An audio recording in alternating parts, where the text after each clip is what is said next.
শ্বশুর বাড়ি মধুর হাঁড়ি। অনেকেই মনে করেন শ্বশুর বাড়ি মধুর হাঁড়ি শুধু হাজবেন্ড বা জামাইদের জন্য। আমার কাছে সেটা মনে হয় না। জামাই হাজবেন্ডের পাশাপাশি মেয়েদের জন্য কিন্তু শ্বশুর বাড়ি মধুর হাঁড়ি। আসসালামু আলাইকুম বন্ধুরা, আমি যাচ্ছি আজ আমার শ্বশুর বাড়িতে। আমার শ্বশুর বাড়ি কিন্তু বিজ্ঞান প্রযুক্তি ইউনিভার্সিটি পার হয়ে যেতে হয়। আমি আপনাদেরকে ভার্সিটিটা দেখিয়ে দিলাম।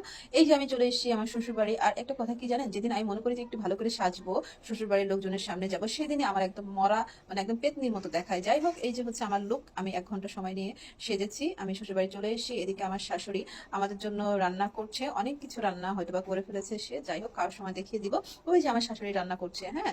আর হচ্ছে আমি কি করব, বাসায় কাজ করি, শ্বশুর বাড়িতে গিয়েও কি কাজ করব? আমি একটু বসে বসে সবকিছু অবজার্ভ করছি, আমি একটু ছবি উঠছি, সেলফি উঠছি। আমার যেটা কাজ সেটা আমি করে যাচ্ছি, হ্যাঁ। এদিক দিয়ে আমার হাজবেন্ড মাঝে মধ্যে এসে বলছে, যাও তুমি যাও গিয়ে একটু শাশুড়িকে হেল্প করো। যাই হোক, আমার শাশুড়ি বলেন না, ও হচ্ছে বসে থাকুক, হেল্প করা লাগবে না। তো আমি এভাবে বসে আছি, মাঝে মধ্যে টিভি দেখছি। এই যে টিভিতে মানে কি বলবো, সব বাংলা সিনেমা হচ্ছে। আমার হাজবেন্ড বসে আছে, সেও টিভি দেখছে। এই যে আমার আম্মু। তো খাবারের মেনু যে কি কি আছে, আমার এদিকে ক্ষুধা লেগে গিয়েছে, জানি না শাশুড়ি কি রান্না করেছে। এই যে অলরেডি কিছু মেনু চলে এসছে, তো ফুলফিল না হলে তো আর খাওয়া যায় না। সবগুলো মেনু আসলে তারপর খেতে বসবো।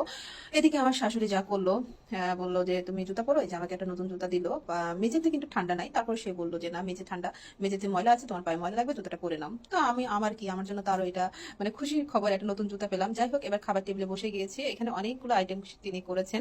আমার সব থেকে পছন্দ হচ্ছে চিংড়ি মাছ। আমার শাশুড়ি খুব ভালো করেই জানে যে আমি চিংড়ি মাছ খুব পছন্দ করি। এই জন্য সে, মানে আমি যখনই যাই তখনই সে চিংড়ি ভুনা করে, গলদা চিংড়ি ভুনা করে।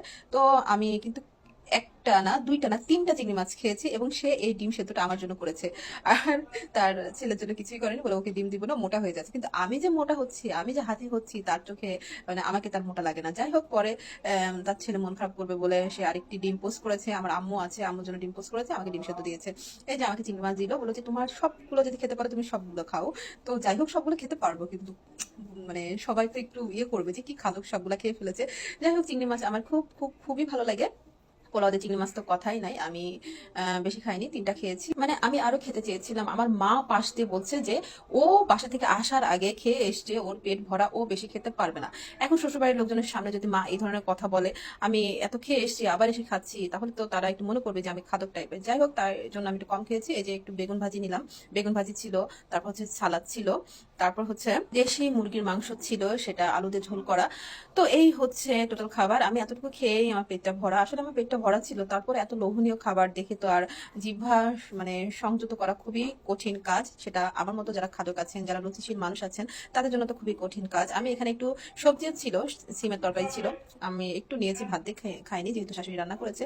একটু খেয়ে দেখলাম। যাই হোক, এরপর দই ছিল, দই খেলাম। খাওয়া দাওয়ার পর তো আর নড়তেই পারি না। শাশুড়ি বললো যাও তুমি একটু রেস্ট নাও। তো চলে গেলাম আমি রেস্ট নিতে। আমি মানে এমন একটা অবস্থা, শুলে ঘুম চলে আসবে। যাই হোক, তারপর আর কি করব, পোলা ব্যাঙের মতো কিছুক্ষণ পড়ে থাকলাম। তারপর তো আমি ঘুমের দেশে হারিয়ে গেলাম। ঘুমের মধ্যে শুনতে পাচ্ছি শাশুড়ি ডাকছে যে চা খাবা না বৌমা, চা খাবা না? তো এই যে শাশুড়ি চা নিয়ে চলে এসছে, সাথে মিষ্টিও নিয়ে এসছে। তো শাশুড়ির কাছে যতদিন ছিলাম এই অবস্থা, এই জন্যই আমি মূলত মোটা হয়ে গেছি। অনেকে বলেন যে আপু মোটা হয়ে গিয়েছেন। তো মোটা হয়েছে তাতে কি, মোটারা কি মানুষ না? আমি আমার শাশুড়ির হাতের খাবার, মায়ের হাতের খাবার বাদ দিতে পারবো না। Thank you.